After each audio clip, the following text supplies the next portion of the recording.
Please subscribe the net TV. క్షణం క్షణం మీ ముందు సమాచారం.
రెడీగా ఉండండి. ఓకే, బాగా గట్టిగా గట్టిగా ఇంటికి పోతున్న తినవే కదా పని. రెడీ. చిట్టి చిట్టి రావమ్మ, చేస్తూ దేవమ్మ, 68 గల్లమ్మ, ఆది తీసి లేదమ్మ, ఎత్తు వెయ్యమ్మ, చెప్పు చెప్పమ్మ.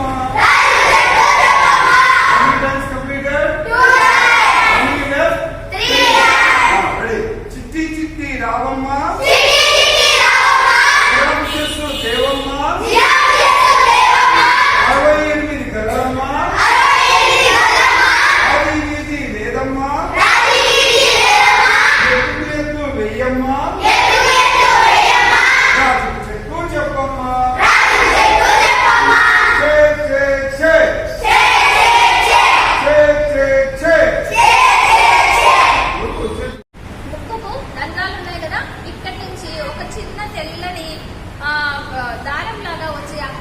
వరాహం అనేది పుట్టిందంట.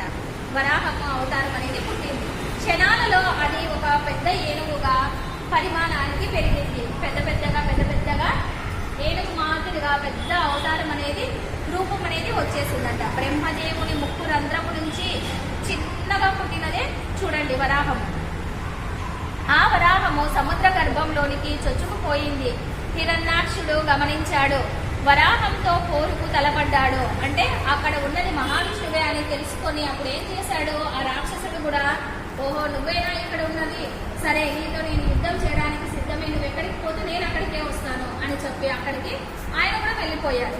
శ్రీ మహావిష్ణువు కూడా వరాహ రూపంలో హిరణ్యాక్షుణ్ణి ఎదిరించాడు. సాక్షాత్తు మహావిష్ణువు కూడా ఎదిరించడం మొదలు పెట్టాడు. అంటే యుద్ధం అన్నాక యుద్ధం చేయాలి కదా, ఇద్దరు చేయాలి కదా. సో అలా యుద్ధం చేయడం మొదలు పెట్టాడు. చివరికి ఆ యుద్ధంలో హిరణ్యాక్షుడు మరణించాడు. లాస్ట్కు మహావిష్ణువు చేతిలో అతను మరణించడం జరిగింది. ఆల్రెడీ ముందే చెప్పాడు కదా, వీళ్ళు ఎవరు? ద్వారపాలకులు, వైకుంఠానికి ద్వారపాలకులు. మహాముని శాపం ఫలితంగా వీళ్ళు భూలోకం వచ్చి జన్మనెత్తాడు. ఆల్రెడీ మహావిష్ణువు ఏం చెప్పాడు?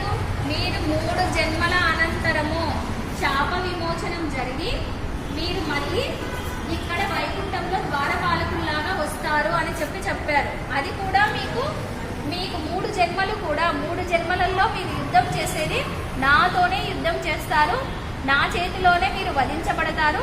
ఆ తర్వాత మీరు జన్మనెత్తి మీరు ఇక్కడికి మళ్ళీ ద్వారపాలకుల్లాగా వస్తారు అని చెప్పి సాక్షాత్తు మహావిష్ణువుని చెప్పడం జరిగింది. సో అలా ఇప్పుడు ఒక జన్మలో మహావిష్ణువు చేతిలో సాక్షాత్తు ద్వారపాలకుడు మరణించడం జరిగింది. వరాహ రూపంలో ఉన్న మహావిష్ణువు సమస్త భూమండలాలను రక్షించాడు. ఆ విధంగా భూలోకము నీట మునగకుండా ఆ దేవదేవుడు కాపాడాడు. లాస్ట్కు ఏమైంది? దేవతలందరూ కూడా ప్రార్థించారు కదా, అయ్యా మహావిష్ణువు మాకు ఇక్కడ మహాజల ప్రళయమే వచ్చింది, మీరు ఎలా అయినా సరే ఈ యుద్ధాన్ని ఆపేసి మాకు ఈ జల ముక్కు నుంచి మమ్మల్ని కాపాడండి అని చెప్పి మొత్తం దేవతలందరూ వేడుకోవడం జరిగింది. సో సాక్షాత్తు ఫస్ట్ వచ్చేసరికి మనకి మత్స్యావతారంలో హైగ్రీవుతో యుద్ధం చేశాడు. ఇప్పుడు ఈయన కూడా మళ్ళీ సేమ్ సముద్రం అడుగు భాగంలోకి వెళ్ళడం, ఈయనతో కూడా యుద్ధం చేశాడు కదా. సో ఈ 2 యుద్ధాల వల్ల ఏమైపోయింది? ముల్లోకాలు స్తంభించిపోతాయని ముందుగానే చెప్పాడు కదా మహావిష్ణువు. 7 రోజులు యుద్ధం జరుగుతుంది, ముల్లోకాలు స్తంభించిపోతాయి. సో అనేసి ముందుగానే మనకి చెప్పడం జరిగింది.